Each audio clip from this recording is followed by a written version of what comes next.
Hey everyone, Dwayne Cotton here. Hey, yesterday I kind of had one of those moments that you really don't want to have as a hot rodder, right? So my 66 Mustang GT with a 347 that I built way back in 2004.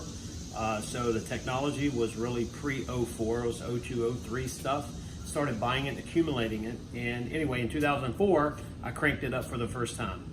Yesterday on a very simple cruise, no high RPMs, no hot rodding, no anything like that. We were headed back from dinner and we heard a familiar ting noise in the engine. So it sort of sounded like you ran over a rock, but I immediately knew I had an engine problem.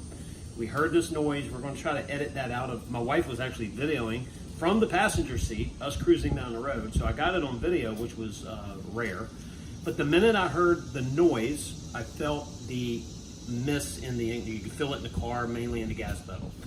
So I think, and I could be wrong on this, but I think it is on the passenger side, and it's probably a valve train issue, because the car still ran, but it was missing heavily, and then there was a little bit of noise sound like something's clunking around the engine. So what we're doing is we're pulling the valve cover off here.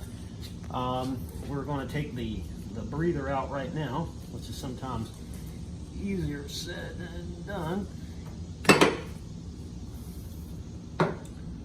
And we got to finish taking these two screws out of the valve cover.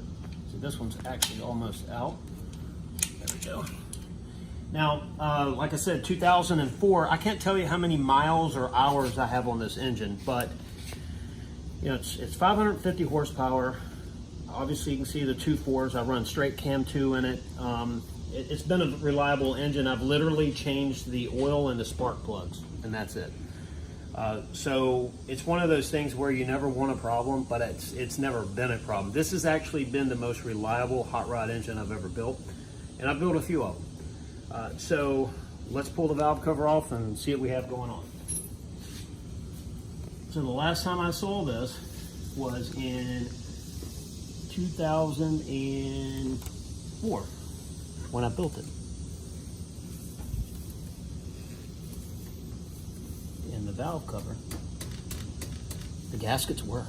Isn't that awesome? They work. Gavin's going to show you around the engine. I'm going to get a flathead screwdriver. Gavin, why don't you just kind of show them some of the parts on there. Okay. Tell them how the wiring is not that neat, but I also don't care. Yeah, like the wiring's not neat, but like, I mean, we barely even take the hood off. So most people don't even see it.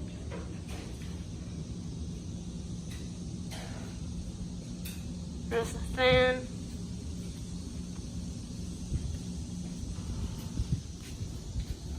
So, got a couple of tools here. As you can tell, I should have been prepped, I'm sure, but I wasn't. Rubber mallet. I want to use it unless I have to. And so the thing when you're doing this, you just have to be really, really careful. I know it's easy when you're watching a video to say, hey, do it this way. What you don't want to do is bend the valve cover and then cause a situation where it'll never seal right again. And there we go. So the oil always smells a little funny because I use a synthetic high temperature oil, but when you run cam 2, you have blow by on the cylinders, and it smells funky when it mixes with oil. At least I think so.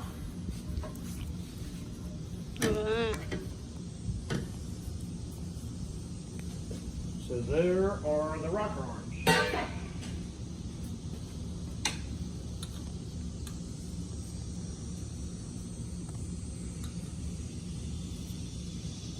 Now, do you have to check every single one of these? So what we're looking at here is I am looking for something that's broken, and guess what? It doesn't appear to be this side. Now, when I say physically broken, I do have one here that is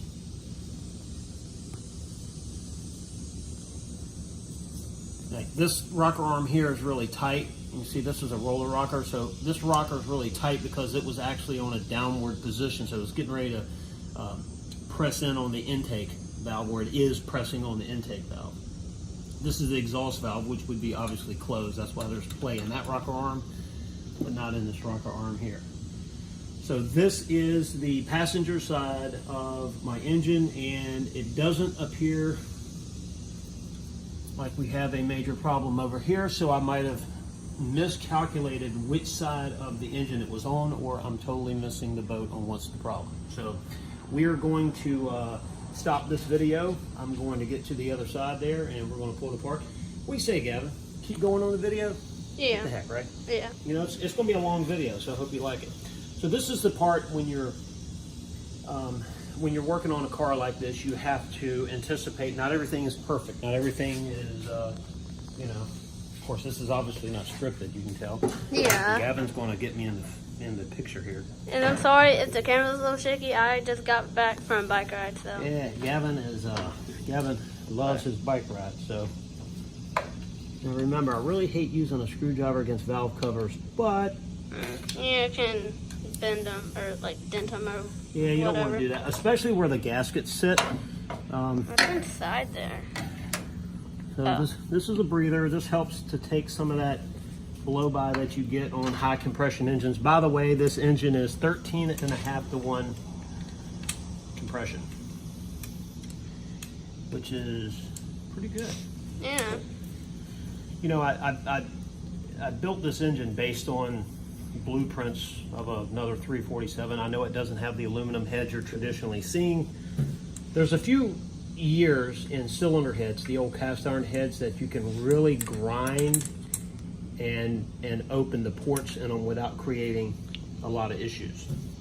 And this particular year of 302 had a lot of meat, we call it, a lot of material that you could grind out of the cylinder head and open the exhaust ports up. I do not have the proper tools for this. My T-wrenches, Allen wrenches with the T-handles, are nowhere to be found.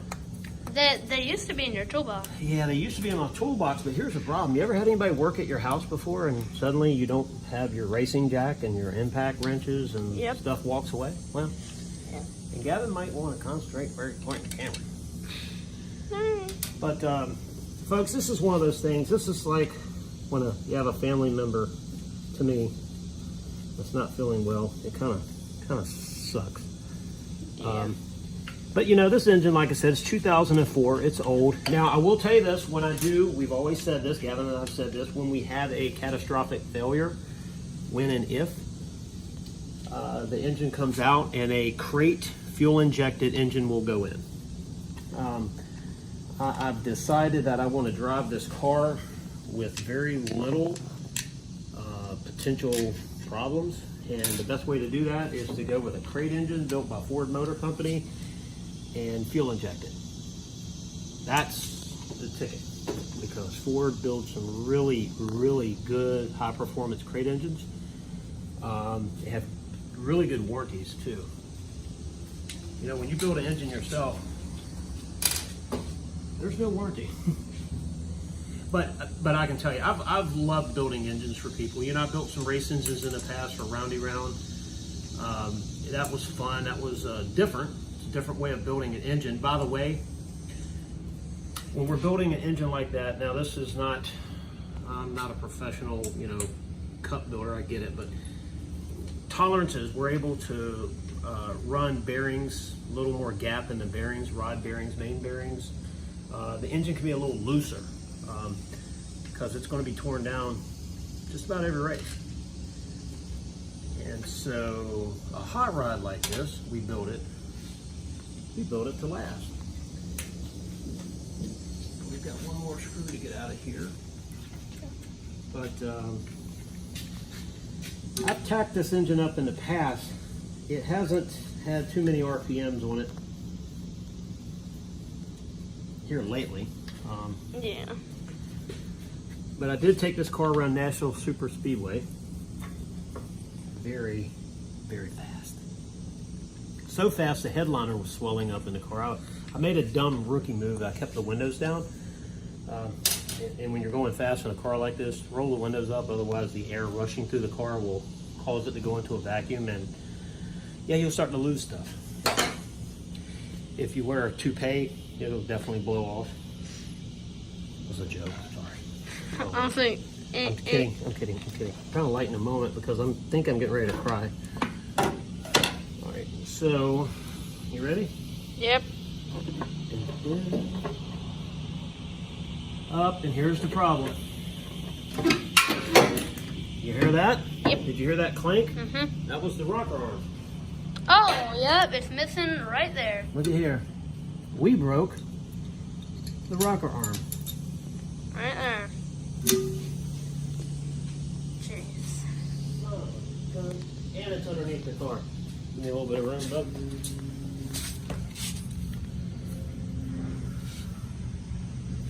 I don't think there's anything else. All right, look at here. Bring the camera back over here.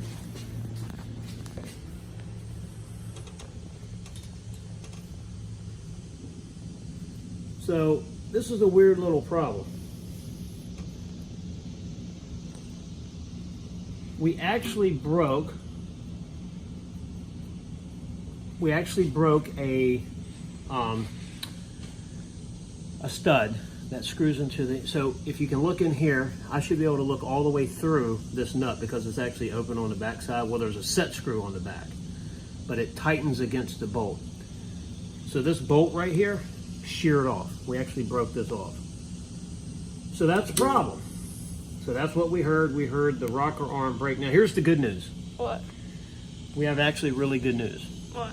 So this is the roller right here on the rocker arm. Now the rocker arm sits on this fulcrum or on this pivot point, and it goes up and down, up and down, up and down, right? That's what it's doing, hitting the valve. Yep. If you have a loose rocker arm, so you're tapping, tick, tick, tick, tick, tick, the ticking you hear in some engines is spacing between the rocker arm and the valve, whether it's a weak lifter, if it's hydraulic. Now these are roller lifters too, but you get this tick, tick, tick, you actually will mushroom the top of the valve. You can beat the valve, like, you know when you're hammering on a piece of metal, how it mushrooms out or it bends out? Yeah, it's like, Hold the camera, dude. sorry. It will mushroom the top of the metal out. So the good news here is that bolt broke. That was the noise I heard. It broke. Pan. Everything fell apart at once. It doesn't appear to be any metal in the engine, so the good news is I should be able to fix this without too much of a problem. Good. So anyway, it's going to, we're going to have to buy a whole set of studs though. You can't buy just one. You have to buy them all. And I will go ahead and, I'll probably go ahead and replace them all. You know, if you broke one out of a complete set, what's the chances you'll break some more, right? Yeah, so you might as well. Now this, so you know the little specs on the engine, it's a knife edge crank. I have a windage tray in it, which is probably redundant because the knife edge crank is to help cut through the oil, and the windage tray is to also keep oil off the crank for resistance. But that's details. I kind of overdid it on some stuff, and redundancy too. 13.5 to 1 compression. It burns straight cam 2, and it's a 612 lift cam, both intake and exhaust, so square. It's got a pretty good duration. I can't remember it right now, but it has a big lope to it. The car makes good horsepower between 2,800 and 6,500 RPMs. I mean, really strong, the torque and the horsepan band. But the red line on the car is 7,000. And that's 7,000 is a lot for a homemade engine because of balancing issues. You know, your new engines like the Ford GT that came by my house last night, rattling the windows and scaring the birds. That car is a very well balanced, precision piece of equipment. I would love to say this is the same, even though I put my heart and soul into it, but we just don't have the technology that they have. So those engines are balanced. You can wind them up a lot tighter, a lot higher. Engines like this, you want to watch that. Now I know some guys say, well, I can wind mine up. Good for you. I'm happy for you. I'm just telling you what 2004, the products and the stuff that we had in 2004. So look, the roller rocker here is good to go. We broke a stud. We're going to fix it. All right, this is Dwayne Cotton out in my 66 Mustang GT, but we can heal it. See ya.